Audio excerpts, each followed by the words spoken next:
I'm Jeff Thaler. I'm visiting professor of energy policy, law, and ethics for the University of Maine. I also teach at Maine School of Law, and I'm assistant university counsel for the University of Maine on energy and environmental projects.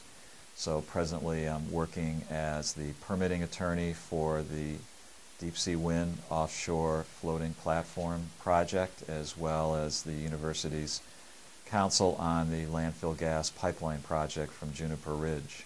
I've practiced law in Maine for over 30 years and represented a wide variety of clients on environmental, energy, and litigation matters, and I joined the university full-time in August to spend 2 years developing a renewable energy curriculum that crosses disciplinary lines, particularly economic, engineering, and law lines. So I designed and implemented a course the spring semester of 2012 on renewable energy law and policy that was taught to UMaine graduate students, upper level undergraduate, and law students at the same time, video conferenced.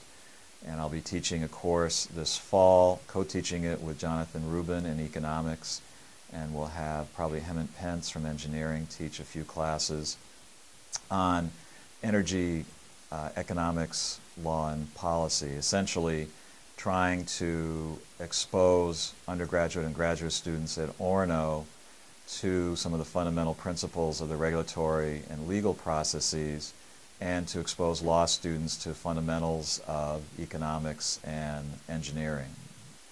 Second law of thermodynamics and levelized cost of energy and things like that that students aren't exposed to.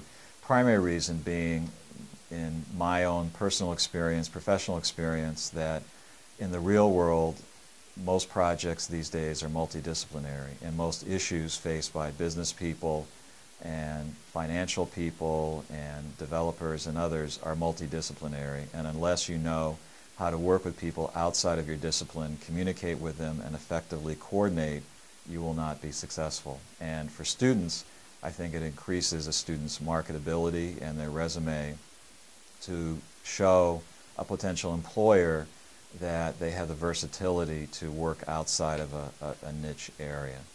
So that's what I'll be doing in the fall, and next spring, 2013, I'm going to design a course with people affiliated with the Maine Climate Change Institute on climate change science and policy, so that we can have people learning both the science of climate change as well as what do you do with that knowledge of the science and trying to translate it into action at the local, state, or federal policy and legal levels. So that's what I'm doing, and in part all of it is oriented towards that climate change is happening. It's happening day by day, with or without our consent. We're all participating every time we turn the ignition in our car, or turn on lights in a room, or turn on our computers. So how to deal with that, and how to have the current generation of students understand and be able to actively participate in solutions to reducing or slowing down climate change and adapting to it, which really takes us to climate change mitigation and adaptation.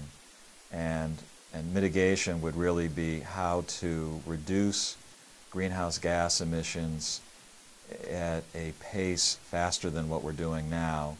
And we in the United States and in most places in the world are not reducing our greenhouse gas emissions fast enough to meaningfully make a difference in the pace of climate change and the pace of carbon dioxide, methane, and other gas buildup in the atmosphere, to get to a point where most scientists say we have to get to avoid significant ecological, health, and economic impacts, damages really.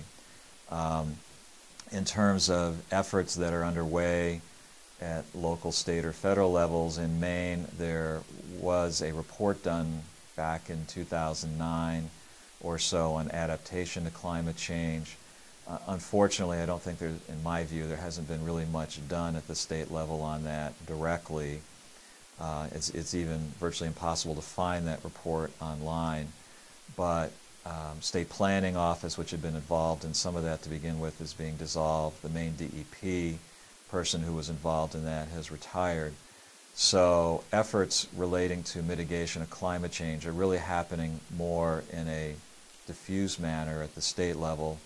And that would be thinking of renewable energy portfolio standards, for example, the RPS, and some of the legislative issues that are going on with that. There was an effort earlier this year, 2012, to gather enough signatures on the ballot to increase from 10% to 20% by 2020 new renewable energy sources in Maine. They didn't gather enough signatures. I think they're trying to gather the additional signatures, but that would not be voted on until 2013. The governor just had a bill in the legislature this session to amend the RPS statute to allow projects over 100 megawatts in size to qualify for Maine's RPS goals. That essentially would have allowed Hydro-Quebec, which is a large developer of hydro outside of Maine, to sell power into Maine from its large sources. That passed the Senate, did not pass the House, and ultimately did not go forward, but I would expect to see that come back in 2013 in one form or another. So one of the tools in Maine for mitigating climate change, one could say, would be our renewable portfolio standard and efforts to enlarge our portfolio of new renewable energy sources, which aren't many. The primary ones, there's really no new hydro being built in Maine. The Black Bear Hydro here on the Penobscot River in the Orono area will be removing, actually it's the Penobscot River Trust, but it's Black Bear Hydro's property, will be removing 2 dams in exchange for Black Bear Hydro being able to repower and add turbines to existing facilities, so the net gain will be a little bit more renewable energy from those hydro facilities, but not much, not enough to make a meaningful difference overall on climate change. Wind projects are the primary other source for meeting the RPS goals, and each wind project is a work in process and a fight. Each project has tended to have opposition. Solar, you know, we're adding solar to our mix, but there's no large concentrated solar projects in Maine. Geothermal, we have a little bit, but again, not much. Biomass projects, we have existing biomass facilities, but nobody's building new biomass power plants or waste-to-energy plants. Biofuels are being tested and developed. So ultimately in Maine, for climate change mitigation, there are efforts to be more energy efficient. So Efficiency Maine would certainly count towards trying to mitigate climate change by reducing the amount of heat needed in homes and the amount of electricity consumed by appliances. Transportation, any efforts that are achievable to encourage carpooling, to encourage the mileage of cars, certainly counts toward reducing greenhouse gas emissions. We can in Maine control or enforce mileage of automobiles, but that's certainly being done at the federal level, and federal efforts to mitigate climate change would include CAFE standards, the automobile fuel efficiency standards, and that's a significant area. Transportation is a major source of greenhouse gases, as are homes, and so efficiency standards on a national basis are of interest. There have been efforts to have a national renewable portfolio standard or a clean energy standard. Those have never passed Congress and are unlikely to pass Congress this session. There is a bill in the Congress right now by Senator Bauckham to do that, but I don't think it's going to have the votes to go anywhere.